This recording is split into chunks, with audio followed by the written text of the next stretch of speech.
Hello everybody, and welcome back to Decision Desk HQ's overview of the US state of Georgia's politics. Before we get started, make sure to watch our Ohio preview, which will pop up at the top right of your screen right now.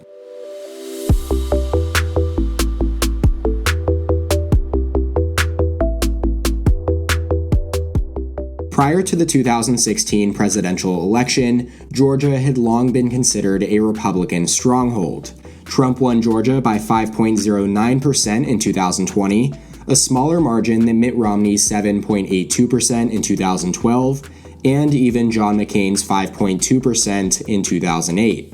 The Atlanta metropolitan area specifically has shifted strongly towards the Democratic Party, signaling the state's transition into a red-leaning swing state. Joe Biden became the first Democrat in 2020 to win a statewide election in Georgia since 2006, and the first Democratic presidential candidate to carry the state since Bill Clinton in 1992.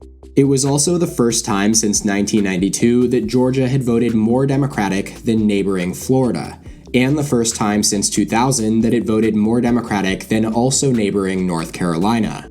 Georgia has been the center of attention for the battle for control of the U.S. Senate over the last two cycles, as Democrats managed to flip both of the state's seats in 2020, and after Raphael Warnock held off Republican Herschel Walker in a runoff in 2022, Democrats currently hold both Senate seats, a feat they had not managed since 2001.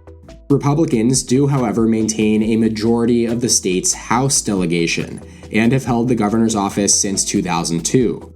Georgia's partisan lean is Republican +3, according to the Cook Political Report's Partisan Voting Index, which is a measurement of how strongly the state leans toward one party, compared to the nation as a whole, based on how that state voted in the previous two presidential elections. Georgia is a southern state dominated by the steadily growing Atlanta metro area. 57% of the state's approximately 11 million people live in and around Atlanta. It includes a large urban African American population, expansive middle class, and upper class suburbs, including both predominantly white and very diverse areas. Democrats have routinely won by massive margins in and around the city of Atlanta, regularly winning over 90% of the vote in the city's many predominantly African American urban areas. That said, Democrats primarily owe their recent victories in Georgia to the rapid growth and diversification of Atlanta's suburbs and exurbs. Northern Atlanta suburbs tend to be more educated than the nation as a whole. Cobb and Gwinnett counties are densely populated and more diverse. Biden managed to increase Clinton's vote share in both of these counties by nearly 10%. Meanwhile, exurban Forsyth County and Cherokee County are predominantly white, wealthy, educated, and dominated by Republicans. However, Democrats are quickly cutting into these margins and breaking the GOP's exurban firewall. Trump lost about 5% of his share of the vote from 2016 in both of those counties. Atlanta's southern suburbs tend to be more diverse and slightly less wealthy and less educated than the northern suburbs. Henry, Douglas, and Fayette counties are rapidly diversifying, and Democrats have rapidly gained electorally there as well. Now, while more than half of Georgia's population lives inside the Atlanta metro area, rural areas in the state are still extremely important to Georgia's statewide elections. While Joe Biden won urban areas in 2020 by 35 points, Donald Trump won rural Georgia by 39 points. The division only grew in last year's Senate race, as Democrat Raphael Warnock won the state's metro areas by 49 points, and Republican Herschel Walker won rural counties by 41 points. The northern and southeastern portions of the state used to be a hotbed for Dixiecrats, and Republicans have dominated among white voters, especially those without a college degree. Notably, however, small towns with large black populations such as Columbus, Augusta, Albany, Macon, and Savannah have helped Democrats win many recent elections. The southwestern portion of Georgia has the highest proportion of black voters across the state, and Georgia's 2nd congressional district is represented by a Democrat, despite not including any of the Atlanta metro area. Demographically, Georgia is the 8th most populous state in America, with almost 11 million residents according to the United States Census Bureau's latest estimates. The state ranks slightly below average in median income, but is the median state in percent of residents with a college degree, ranking 29th and 25th in these categories respectively.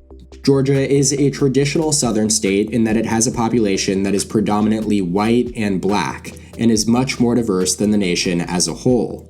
Georgia is the second most black state in the entire country after Mississippi, with approximately 33% of its population identifying as black or African American. 50% of Georgians identify as white alone, the 6th lowest percentage in all of America. White Georgians have significantly higher levels of bachelor's degree attainment than white Americans as a whole, especially across the rest of the South. However, white Georgians, both with and without a college degree, back the GOP at higher rates than comparable Americans in the rest of the nation as well. Young voters have been a topic of considerable discussion in Georgia due to the Democratic Party's recent success. Georgia's median age of 37.3 is the 8th lowest in the U.S., and less than 15% of Georgia residents are of ages 65 and up according to the latest census, which ranks 47th, or 4th lowest. Looking ahead to 2024, for the first time in what feels like forever, Georgia will not be a focus point in the battle for control of the United States Senate. Rather, all attention will be focused on the presidential contest between Democrat President Joe Biden and the eventual winner of the Republican primary, and you can bet that Georgia will almost certainly be considered a crucial swing state. If Joe Biden manages to carry Georgia's 16 electoral votes, he would be the first Democrat to win consecutive presidential elections in the state since native Georgian Jimmy Carter did it back in 1980. That is all for today's video though, we hope you enjoyed it. Please make sure to subscribe to the channel down below and turn on notifications so you never miss one of our videos. Feel free to leave a like if you want to see more of this type of content and comment any thoughts, reactions, or suggestions you have. We'll see you next time.